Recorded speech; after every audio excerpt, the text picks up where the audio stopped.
Campbell, and this is a workshop on podcasting for the John Humphrey Center for Peace and Human Rights. As I said, my name is Lindsey Campbell. I used to have a podcast. I don't really podcast much anymore, but I do still contribute to local radio. I started podcasting in 2011. My podcast was called This Manic Mama. It's still available online, and I'll show you where you can find that. I did 43 episodes that were produced during a period of 3-ish years.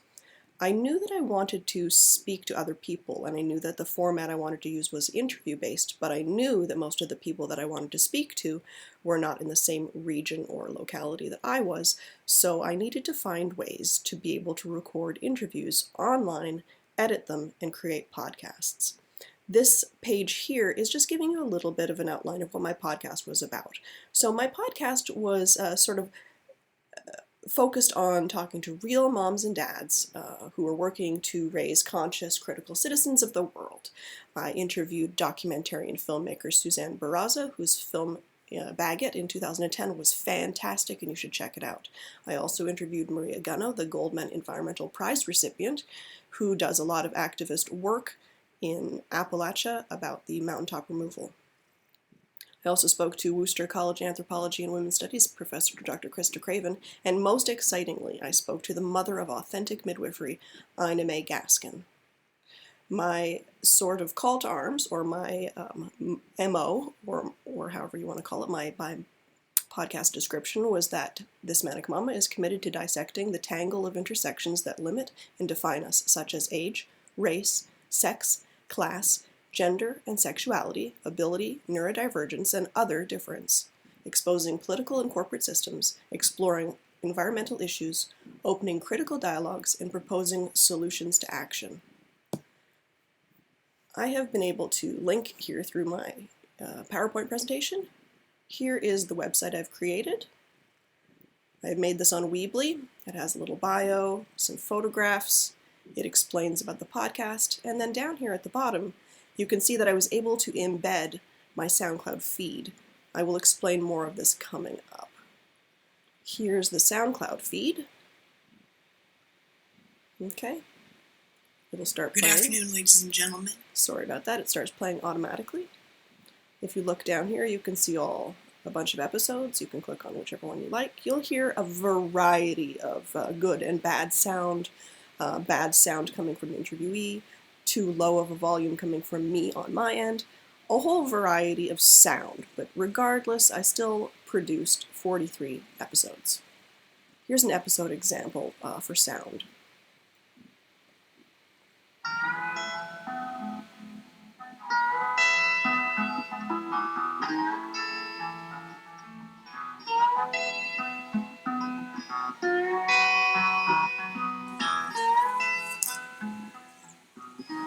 Hello, thank you for tuning in. My name is Lindsey Campbell, and you are listening to This Manic Mama on hipmama.com.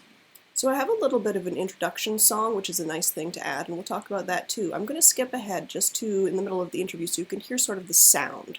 Secret Santa has grown. There are over 900 wish lists and elves, and it has been mentioned by Time Magazine on Google+, and there have been quite a few articles written about it.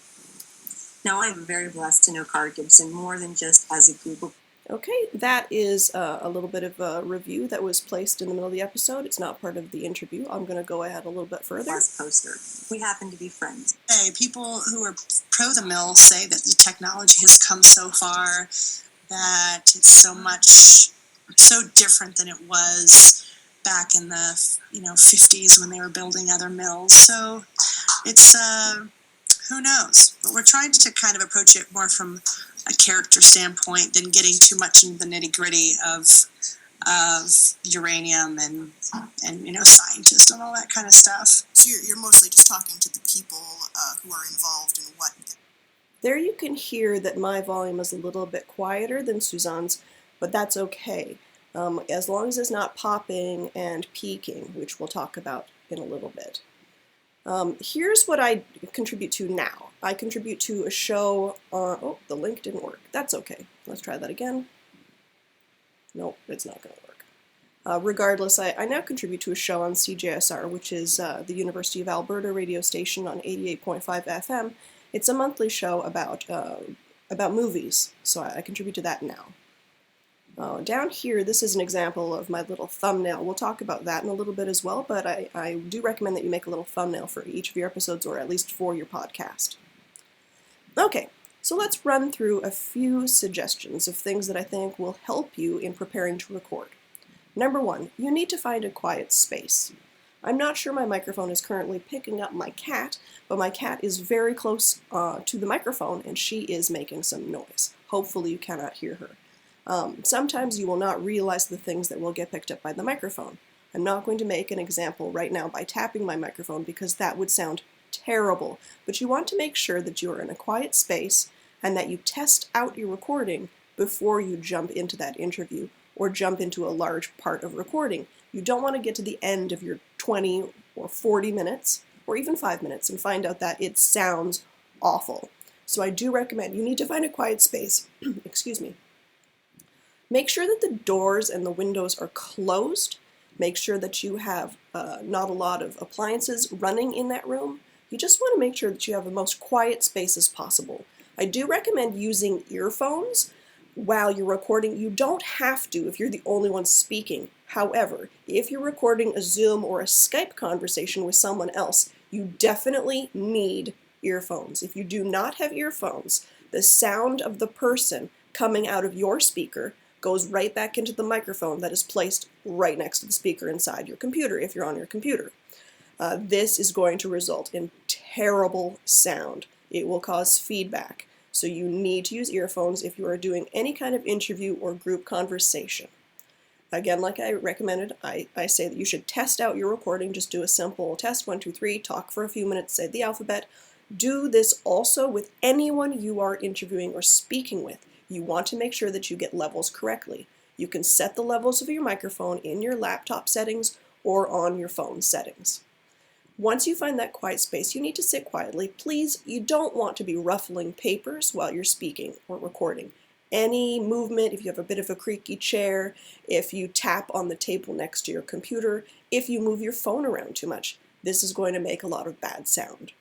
Once you find that quiet space and you're comfortable, you need to record, or I recommend you record, 1 minute of room tone. You will use this later in your editing, where you will lay it underneath all of the tracks that were recorded in that space.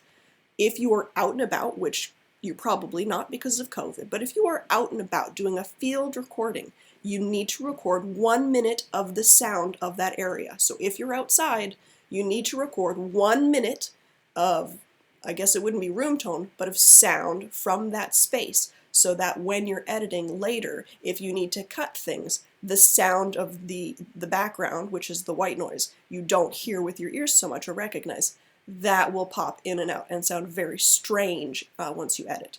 If you're using a microphone or your phone to record, you want to hold your microphone about 4 inches from your face. You can do this and figure out the spacing by placing your thumb at your mouth, extending your hand out in front of your mouth, and stretching your pinky out so that you're making sort of like a hang loose sign with your hands. Where your thumb lands is at your mouth, and where your pinky goes is the furthest point from your mouth. That's about 4 inches. That's a good way to test out the spacing. You don't want the microphone to be much closer than that, and if you have it too far, again, that will affect your sound. Now, before you start all of this recording, you really should know what your content is. You don't necessarily need to write an outline or a script, but I do find that it helps. I usually make bulleted notes, and I make sort of a list of the things I want to touch on and not forget about, or if I'm doing an interview, I want to have an outline of what I'm going to ask the person about the things that I want to make sure I get to. So you do want to do a bit of homework before you dive into the recording. You also should decide on how long your episode is going to be. Is it going to be a 10-minute podcast, a 30-minute, a 60-minute? You can choose whatever time frame you want, and you can make it work. You just should know ahead of time, because if you set yourself out 10 minutes and you just start blathering without notes, which I've done many, many times, suddenly you'll have too much content, and then you'll have to edit it or re-record it to make it shorter. So I do recommend that you know your content, you write out an outline, and that you know how long your episode is going to be. Also, think about the podcasts that you like. What are the formats that you enjoy hearing in other podcasts, and what kind of format do you want to use in yours? This might include an interview, a lecture or a lesson, or a group discussion. What segments do you want in your episode? Do you want to have an interview? Are you going to record a group discussion? You should figure out all these things before you set out and record. You want to build your content a segment at a time, and what that means is you're going to have that intro or a little piece of music to bring people in. Then you're going to want to introduce yourself, explain what your podcast is about, and explain who you're going to speak to on this particular episode. If you're not speaking to somebody, you might want to give a little heads up of what the episode is going to touch on and what it'll be about. Again, if you're speaking to somebody else, test out that recording before you dive in. It's so important. You want good sound. If you get terrible sound, you're going to have to start all over again. Nobody's going to listen to it because it'll just sound bad. Separately, you want to I recommend creating an intro and an outro. This is a file that you can use again and again at the beginning and end of every episode. It sort of creates a coherent, it brings it all together in a coherent manner. This is the beginning, here's the middle, here's the end. It introduces people in and it lets them know at the end that it's the end. It just sort of makes it a little bit more professional and sounds good. You can also create a slogan. My favorite podcast is WTF, and so that includes a lot of profanity, which is totally fine on podcasts. It's not cool on the radio, though, so be careful, that if it's going to go on radio, you'll have to edit that out. Also, at the end of the episode, after your outro, and you can build this into the canned outro that you use again and again, you want to ask people to like and share and post reviews. Liking and sharing and posting reviews will help bring your podcast up from sort of the mud of all of the content that's out there in the internet. You want to make it discoverable and accessible, and the more that people like and share, the more it will become searchable and discoverable in people's internet searches. I do recommend that you use sound effects or free music. I'll go over that in a few minutes about how you can find free music and how to use it. After you've recorded everything, of course, you're going to want to edit. Even if you're the only one speaking and you're not interviewing anybody and you're not having an introduction, you might want to edit out long pauses, likes, and any kinds of ticks or lip smacking. All of those noise pop, and I'm not editing the audio of this particular file because I'm recording it as a screencast, so I'm not editing out the pauses and the ums, which I'm sure are aplenty and you are probably already very sick of. Save your work. The minute you open your editing file or the minute you open your file to record, save it. Know where it gets saved to on your device and save it before you even start. When you're done, listen to the entire track before you finalize it. That means, sit down and listen to your entire episode in its entirety before you finalize it and turn it into an MP3 file. You want to be able to do this before you turn it into an MP3 file, because if you upload it to the internet and later decide you don't like it, you'll have to take it down, you'll have to reopen the original editing file, you'll have to edit what you want and do it all over again. It'll just save you a lot of time in the long run. Okay, so you want to kind of know what your format is. I've talked about this before. The podcast I did was very interview-based, so I knew that I would have a bit of an introduction with music, I would welcome people, I would explain what was going to happen, and then I would have a little bit of music to transition into the interview portion, and then I would introduce the guest. We would have our conversation, and at the end of that conversation, a little bit of music to take us out of the interview. I would do a little end outro. These were generally not canned. I would just do them live per episode. Sort of a call to action: review us and like us on iTunes, follow us on Facebook and Twitter, blah, blah, all that kind of stuff. And then again, a little bit of music for an outro to end the episode. You can use whatever format you want, but you might want to write down exactly what segments you want and in the order that you like. It'll just give you an idea of what you're working with. Now, when you're editing and arranging your tracks, you're going to open your edit software. You can use anything. You can use GarageBand that comes on Apple computers. You can use something on your phone. There are plenty of free apps to edit. The one that I like to use on my phone, I will just open right now and confirm that it's called Wave App. I believe it's called Wave App. Yes, it's called WavePad Free. You can edit very simply on an Android phone using WavePad Free. You can find it in the Google Play Store. So you're going to want to import all of your all of your recorded content into your editing software. You can use GarageBand, like I said, on your phone, WavePad free. You can use Hindenburg, which is great. You can get a 1-month free trial. It's super fun to try and use, and you might like it. I really like Hindenburg. GarageBand is also fine.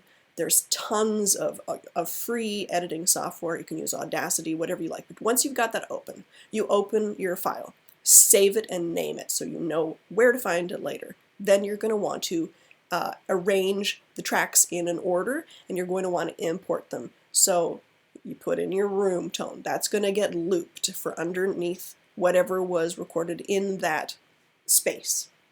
That'll run underneath it for the entirety of that particular segment. Put in your pre-recorded intro. Then you're going to want to put in all of the next segments. You'll have multiple tracks, and that's okay, but you'll see how it flows all together. So you'll want to add all those things in and figure out where they go, kind of before you start the actual editing. Now, you're definitely going to want to make sure that you use consistent folder structure and file name conventions. So example, the name of your podcast, episode 1, would be a great way to start. Make a file or a file folder on your desktop, call it My Podcast, whatever that's called. My example, This Manic Mama. This Manic Mama folder, or TMM folder, everything gets automatically saved right to that folder that's on my desktop. Also, each episode I'm going to want to have properly named so that I can find it later. Believe me, once you start getting too many episodes in that folder, things can get confusing. You're going to have all your segments, all of your audio pieces, everything goes in that folder, so you're going to want to be able to easily identify which are the finalized episodes that are going to be turned into MP3 files and uploaded on the internet. So as I mentioned, audio editing is very important. You certainly could just upload what you recorded, but I don't recommend that. I do recommend taking the time to do some editing. Even if all you're doing is removing the likes and the ums and the ticks and the smacks from your own mouth. That's fine. Some of the main things that you'll do in editing. Number 1, you're going to import. You can import each audio file separately. Some programs allow you to batch import from multiple files, and this is easy to do if everything's saved in the same folder. So you'll import your audio files. It's very simple. That's the first step. Then you can do other things within those files, within that main editing file, in the file.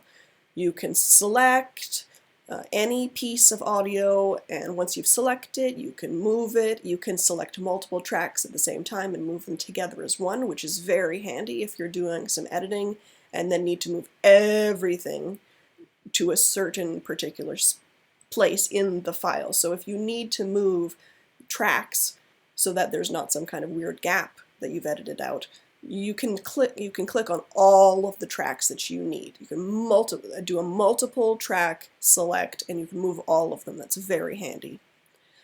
You need to know how to trim. The beginning of this is going to be trimmed. You won't know that because you won't see what I've trimmed, but it was sort of the setting up of opening the PowerPoint presentation, etc. So trim. Trim is very easy. If you don't want to get into complicated editing, you can shorten or lengthen any audio clip at all within your program file. But one of the nice things, especially in Hindenburg, is that you can drag from the end of any clip out to make it reveal what you've previously trimmed, or you can drag it in to further trim it. It's very, very intuitive and easy to figure out. But I do recommend that you try to test out the audio editing software before you jump in with your episode. Just do something very simple, maybe a couple of different audio clips that you want to work together with, trim it up, edit it, move it around, just to play with the audio software. You can do something called grab. A grab allows you to get the entire clip and move it backwards or forwards in time.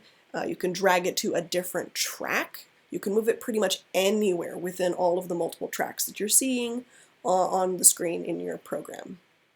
Cut and split is very helpful as well. It separates your clip at any given point of your choosing, and it can create a subclip of the source file. So you can cut and split within any long piece of talking, whether it's an interview or just you speaking.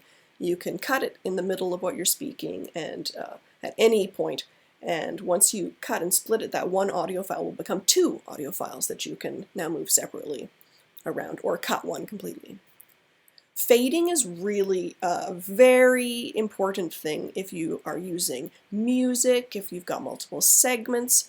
If you recall, when I played a little bit of the beginning of my podcast as an example, you heard that music come in. So first it faded in.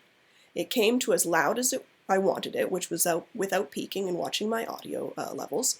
And then it starts to fade out, and it's called a crossfade as the vocals start to come in.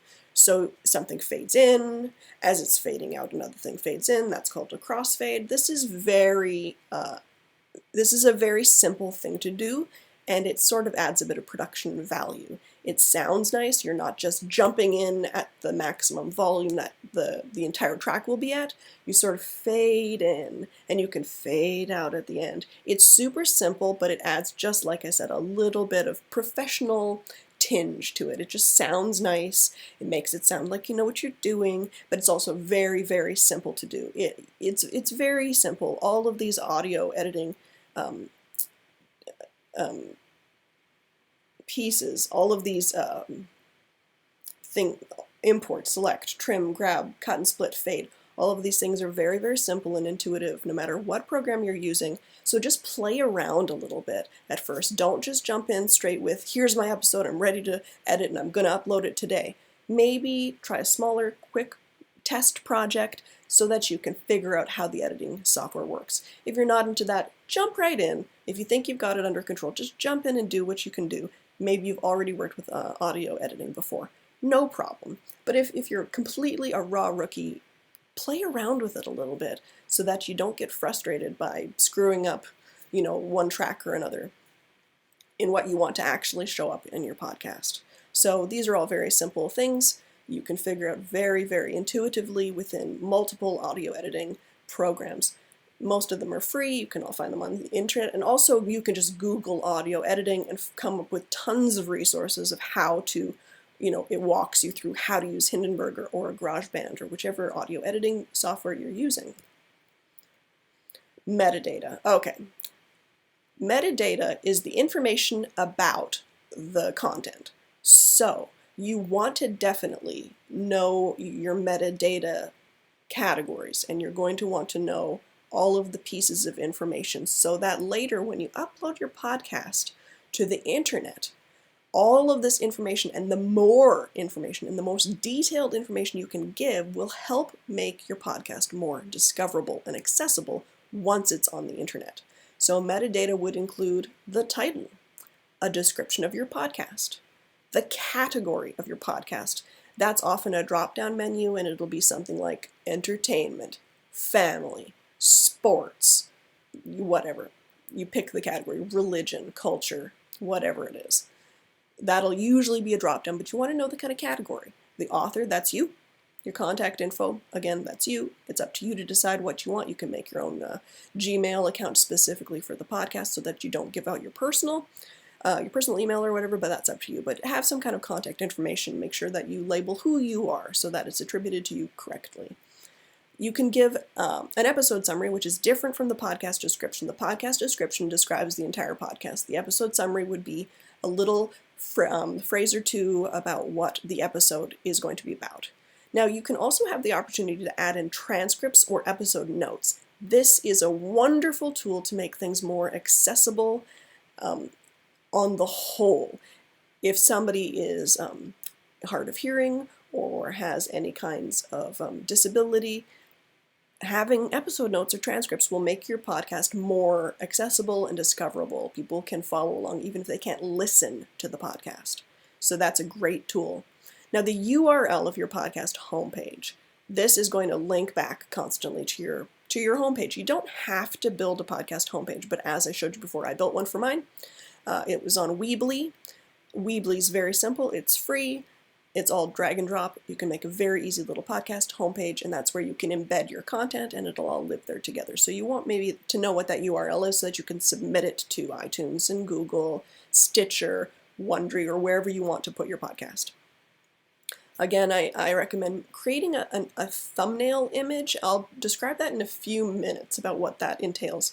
But I do recommend having that so that you have sort of consistency throughout the episodes and so that your podcast seems a little bit more professional. It's coherent and cohesive.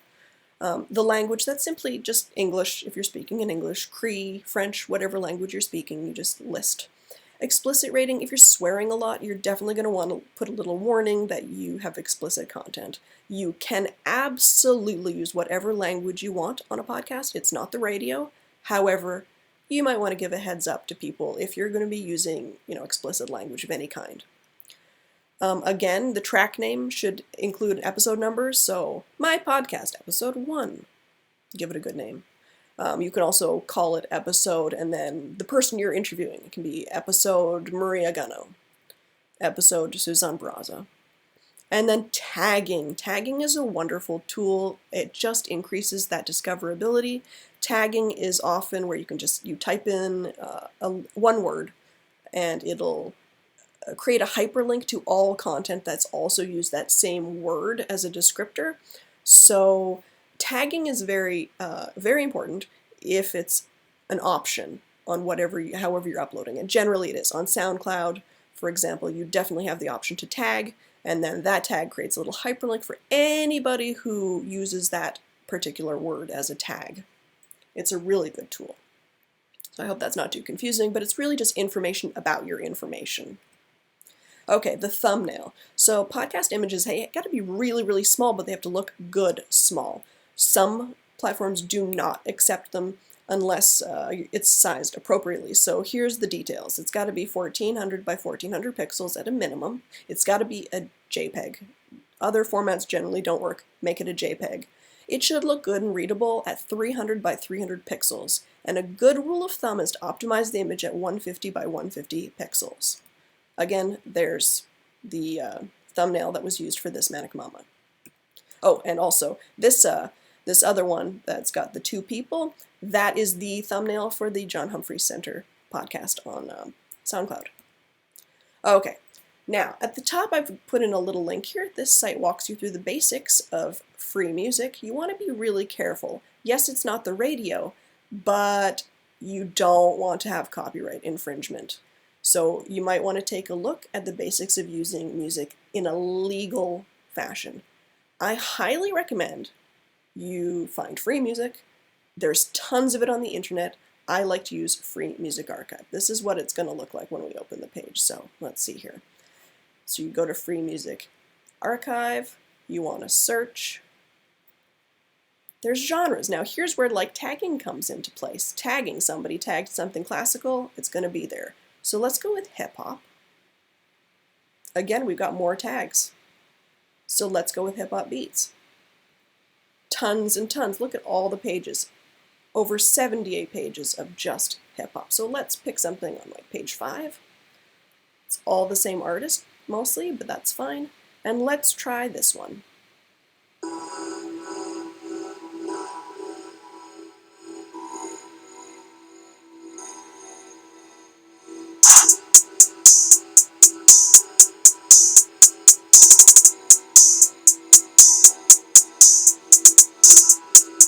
Okay, you get the picture with that one. Let's try another one just for fun.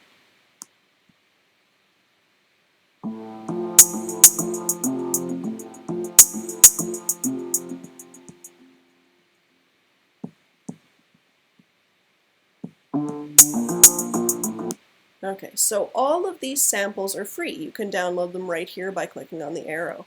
You can go back. Maybe you don't want hip-hop. Maybe you want something instrumental. Let's try this one. Okay, I can hear the volume peaking. I'm going to cut that one because that was very loud. You get the idea. So within the Free Music Archive, you can find all kinds of different music clips that you are free and legally able to use on your podcast. Again, here's just an example of how we have the tagging and what it looks like when you open up the genres page. Okay, we're coming to the end here. So podcast hosting, once you've got everything all completed, where do you put it? Right. I recommend the first thing you do is you go to SoundCloud and you upload it onto SoundCloud. Once you have it uploaded on SoundCloud, you can do something like creating an RSS feed, and you can also submit that RSS feed and your podcast content to iTunes, Google, Stitcher, or any number of podcast hosting on platforms on the internet. With the RSS feed, it's pretty simple. Once you have it on SoundCloud, the bottom image is the example of SoundCloud, what it'll look like. So you're going to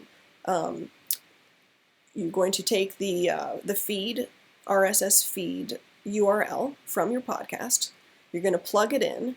You're going to create the custom feed title, the category like I mentioned before, and then the language, the author name, and then you click that include an RSS feed. Once that's all done, you get to take that RSS feed URL that's been created and you put it in iTunes and other platforms. It sounds kind of complicated, but it's actually quite simple. Let me see here if we can open up the Sound RSS creation. So you go to content once you have your SoundCloud stuff.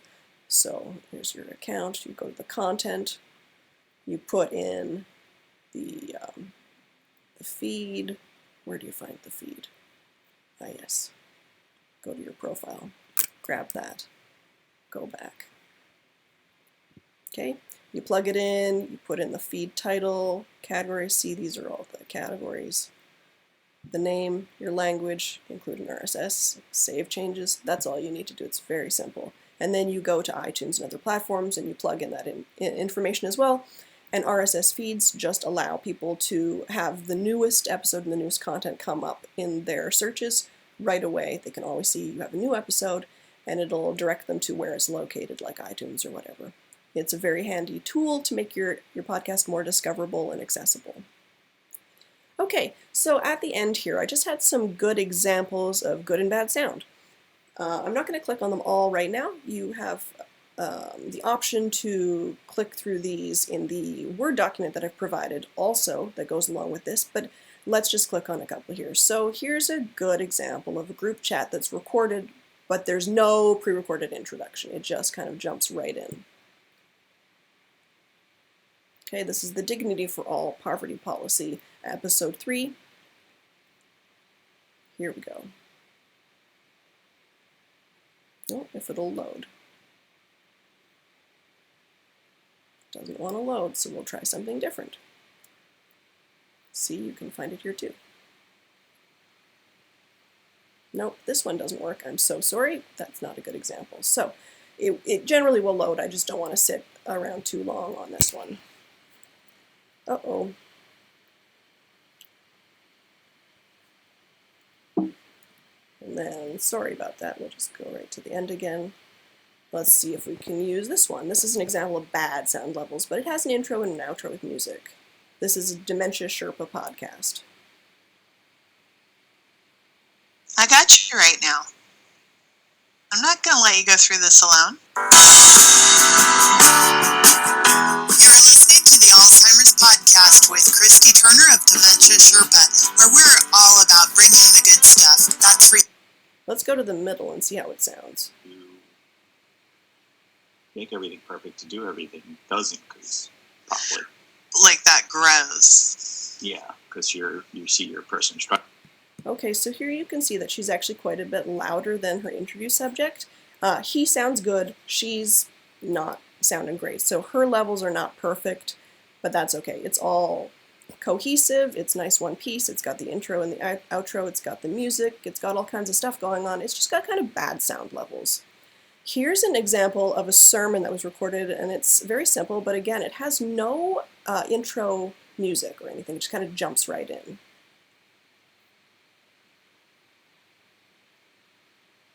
If it'll play. Let's see. I don't know why things are going slow today.